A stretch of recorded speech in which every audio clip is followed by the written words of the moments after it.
Белгород, Белгородская область. Угроза с воздуха большая. До конца года сохраняется. А я бы сказала, до середины 2026 года.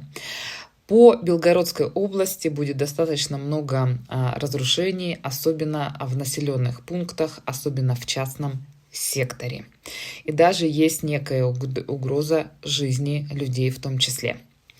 С точки зрения захвата территории, да, и каких-то конкретных военных действий на территории до конца 2025 года не будет такой истории.